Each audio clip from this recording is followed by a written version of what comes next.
And that was the big thing a lot of people never realized about Barack Obama, is the talk. That's what really gave him the edge. He has a certain way of speaking, a certain voice that commands your attention, makes you feel about him a certain way. It's the accent, the way he speaks. And I don't know how many people realize this, but Nelson Mandela had the same thing. Yeah. See, the thing Barack Obama has in his voice, that is the voice of a first black president. Now, a lot of people didn't notice that because he was the first and last first black president of the United States. So you wouldn't know to compare. I'm lucky in that I've gotten to be, I've gotten to live in the country of two first black presidents, namely Nelson Mandela and Barack Obama. So I know what I'm talking about. They both have that thing. It's just difficult to hear because Nelson Mandela is obviously South African and he was older, but they both had that thing in the voice. When Nelson Mandela would speak, a room would silence. You could feel the energy. I believe that every person, regardless of the color of their skin, should have equal rights, and they may never be taken again. To those who would seek to oppress, I say to you, never and never again. And the people would lose their minds, and people would feel the chills because he had that thing. Like Nelson Mandela was destined for greatness because of that voice. He could not be a normal man with a voice like that. You can't do normal things with that voice. You are destined for greatness. You can't just be running around in the streets, and the Kit Kat, please. No. No. It's so unique.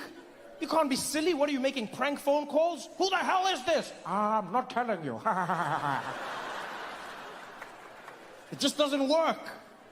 I remember when Nelson Mandela was still alive and he would tell jokes at press conferences and events and no one would laugh. Because everyone thought a man who had been in jail for 27 years couldn't make a joke.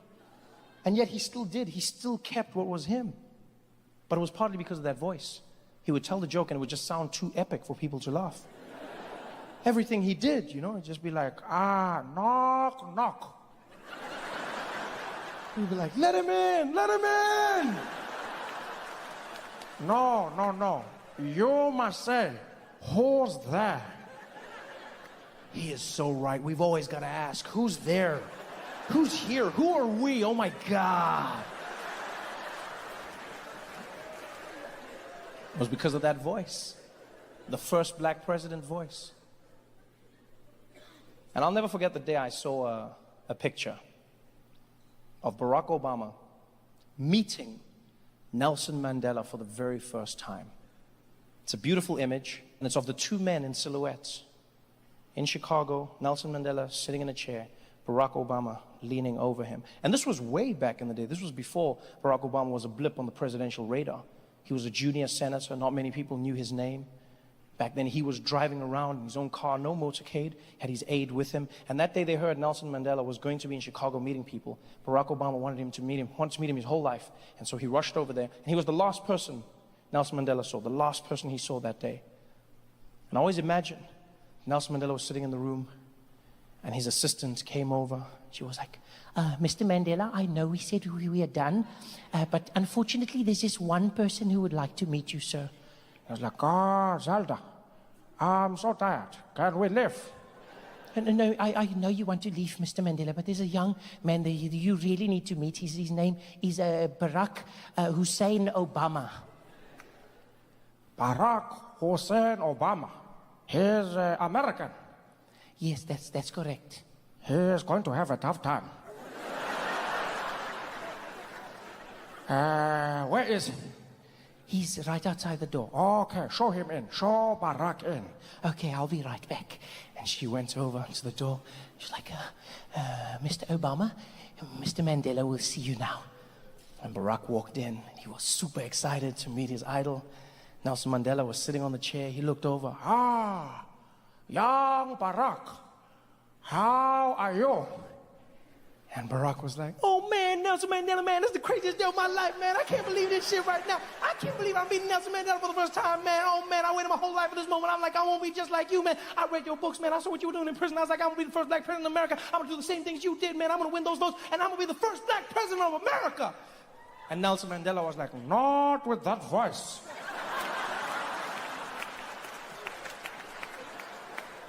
You will scare the white people.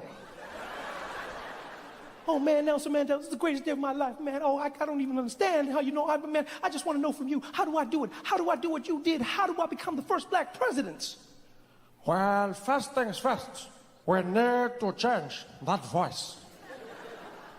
You don't sound like you are going to lead anything. I don't know what you mean, man. I don't know what you mean. You are speaking so fast. Slow it down. You are not being chased anymore. I never thought of it like that, man. I never thought. Slow down, slow down. Okay, I guess I do speak fast sometimes. I could Slower than that. I could slow it down. I could slow it way down. Is this good? That's better. Now, you need to make sure you add some bass to your voice. I don't know why that's an issue. Imagine if I spoke like this. Do you think people would have voted for me? No, I would still be in jail. Bring some bass. Okay, I could try to I could try to bring some bass. Is that Lower than that. I could go lower than that. Is that good? Lower than that. Lower, way down. I could keep it here. I can keep it here. That's better. Now, very important. To be a first black president, your pacing must be powerful. Every word must seem like the last you will ever speak. Wow, that's powerful, Mr. Mandela. Let me try to speak like that. Does that work? That's good. Very good. I can feel it. Yes, now for the magic touch. To be first black president, you need to have the husk.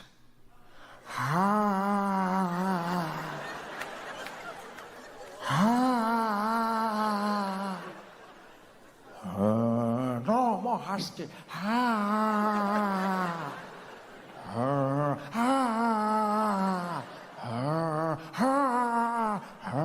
That's it, you are getting it now. That's it. I think you've got it. Now repeat after me. America. America. No, the husk. Bring the husk back. America. America. America. America. America. America. Yes, I can feel it. Say, this is my country. This is my country. Yes, this is my dream. This is my dream. Yes, I can feel it. You are going to be the first black president. I don't know. Do you think we can do it? Yes, we can. Yes, we can. Yes, we can. Yes, we can. Yes, we can. Yes, we can. You've got it right. Now go get them, my nigga.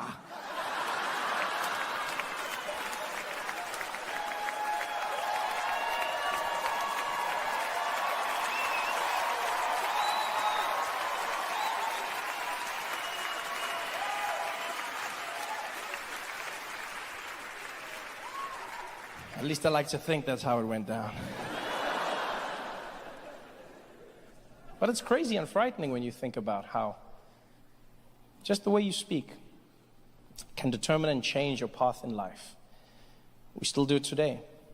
It's the reason half of the world has immigrant problems. It's not really immigrant problems. It's the fear of something that is different. Because when people say they don't like immigrants, most of the time they're not referring to immigrants who look and sound like them. They're talking about immigrants who speak differently, who look different. You know, because an accent comes with a connotation. You think you know if someone is smart or stupid because of their accent. And yet the truth is an accent is not a measure of intelligence. It's just someone speaking your language with the rules of theirs. Accents have connotations. We cannot deny it. Look at the French. We all believe that the French are romantic. Why? Because of their accents. They've got that thing.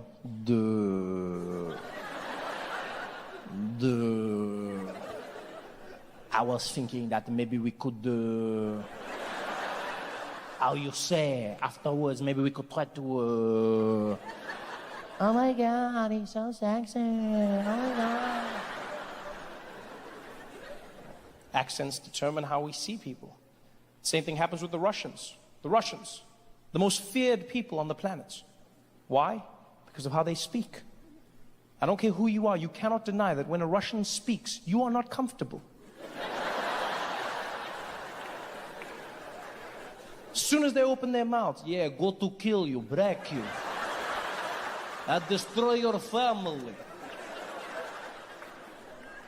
Even if they say nice things, it still sounds menacing and dangerous. Yeah, fluffy rabbits and teddy bears. Happy Valentine's Day. Sounds like a threat. You don't mess with the Russians. I don't care who you are, where you are in the world, you do not mess with the Russians because of that accent. All of us in the world are afraid of the Russians. They do that thing when they speak. It strikes fear into the hearts of men. And you see it every single day. Look at what happened at the Olympics. We found out that the Russians have been doping for the last 4 or 5 Olympics. Olympic Committee banned them, confidently as well, while they were in Zurich. We here at the Olympic Committee feel that Russians may no longer participate in the Olympic Games due to their doping practices. And they are now hereby uninvited from the Games in Rio and banned hitherto and into the future. Thank you very much. And the Russians were like, what did you say? Well, the truth is, you know, the Olympics is for everybody, yeah? You can come when you want to. I mean, you know, who am I to ban you? Yeah, this is for all of us. Okay, I see you in Rio. Okay, yeah, Wiedersehen, bye-bye. Everyone's afraid of the Russians. You see it when it comes to geopolitics. Look at what happened in the Ukraine. Russia took a piece of another country, annexed Crimea, no provocation, no reason. Out of nowhere, the Russians were just like, yeah, I like. And the whole world, what did we do?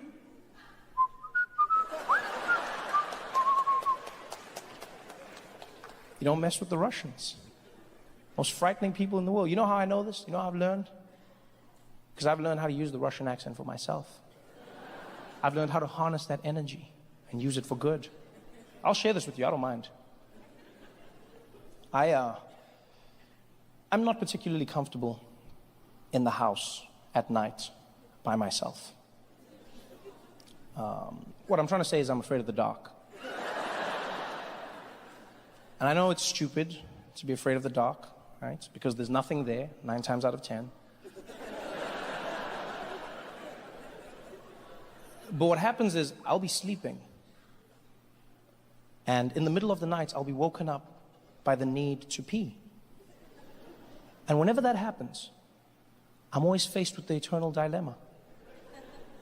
When I go to the bathroom, do I turn the lights on and lose my sleep? Or do I leave the lights off and shit myself? I never know which one to go with. But what I started doing now is I leave the lights off. And when I go to the bathroom, I just speak to myself in a Russian accent. And it sounds crazy, but I feel safe. I feel like I'm the most dangerous thing in the night. You'll find me at 3 a.m. barefoot walking to the toilet like, yes, big boy, go to make a pee-pee. No trouble over here, it's potty time. I feel safe. I feel like even if there's a monster under the bed, I'll be like, is that a Russian? There's just something about that Russian accent. It made me realize, ladies, every single one of you in this audience needs to learn a Russian accent. Because you read stories all the time. I talk to my female friends all the time, my family members.